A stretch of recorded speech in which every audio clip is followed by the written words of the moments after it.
Hola, un saludo muy cordial para todos aquí con un fondo diferente. Claro que sí, estamos en Letras Creativas y les doy un saludo muy grande a todos los que me siguen. Bueno, estoy aquí porque estoy entrando al tercer capítulo de esta historia tan interesante del aprendiz de mago y quiero compartirles pantalla para que vean cómo ha quedado el tratamiento de esta innovadora historia hecha a cuatro manos.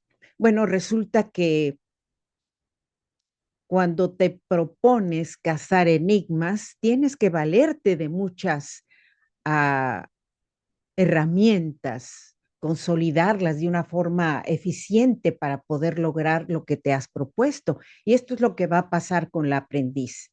De pronto, todos nos damos cuenta que ella está en un recinto frente a un espejo de obsidiana que es su vehículo para adentrarse a un espacio distinto. Sin embargo, ella sigue de pie frente al espejo y todo lo que está pasando es la proyección mental de ese viaje cósmico que ella realiza. Pero ¿qué sucede? Empieza a llover copiosamente y en ese instante un relámpago anuncia un trueno maravilloso y esto la hace perder concentración.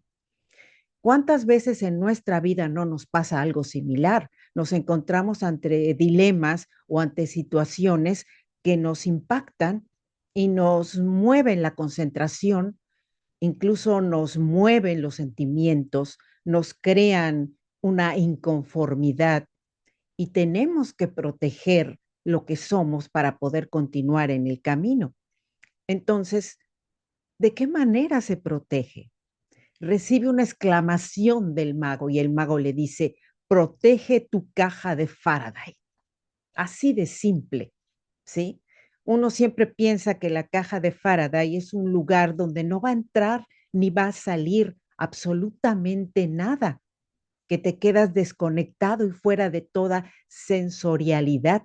Sin embargo, cuando tu caja de Faraday está proyectada para que tú te interiorices contigo mismo a partir de lo que requieres construir con tu mente y con tu sensibilidad, las cosas cambian.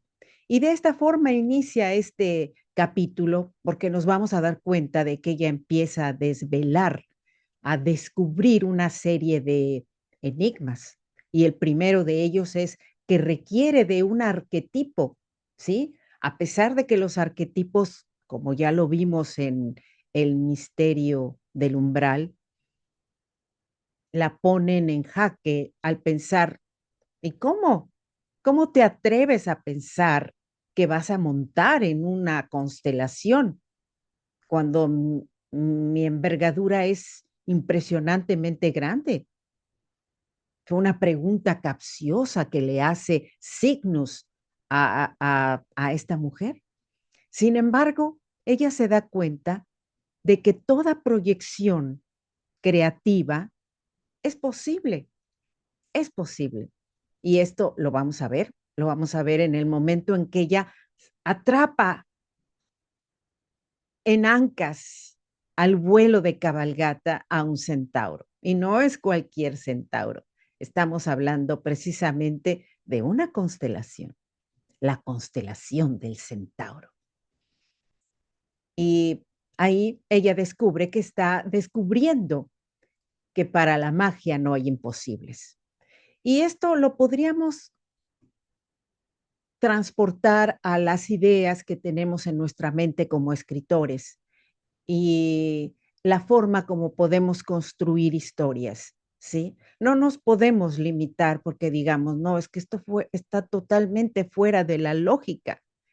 Para el escritor de ciencia ficción o de realismo mágico, nada es imposible y todo crea un simbolismo que nos lleva a una situación muy interesante, el darnos cuenta que somos reflejo de arquetipos y al mismo tiempo en ellos podemos desentrañar una serie de situaciones que son intensamente importantes. El cazador podría encarnar esta dualidad.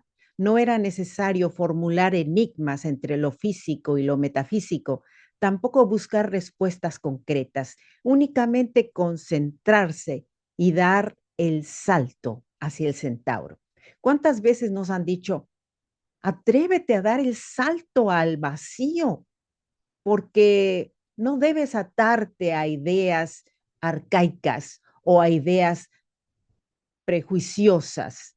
Debes de buscar más allá y encontrar esa verdad que te interesa.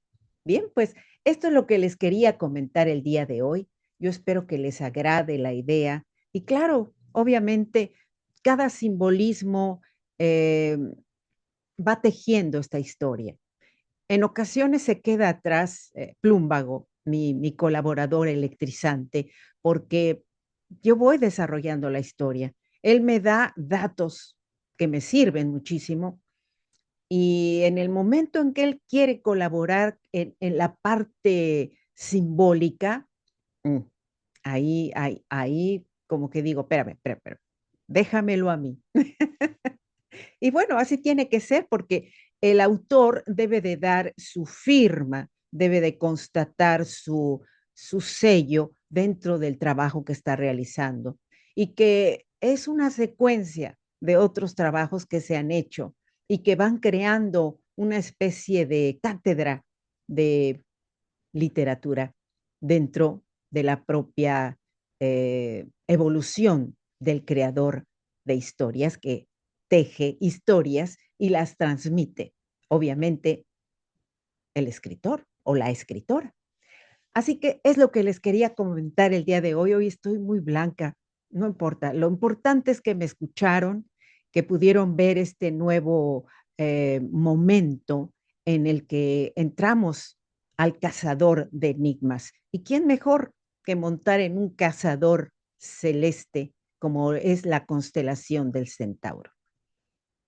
Mi saludo y claro, la invitación a que me sigan aquí en Letras Creativas. Mi nombre, Ariadne Gallardo Figueroa. Hasta pronto.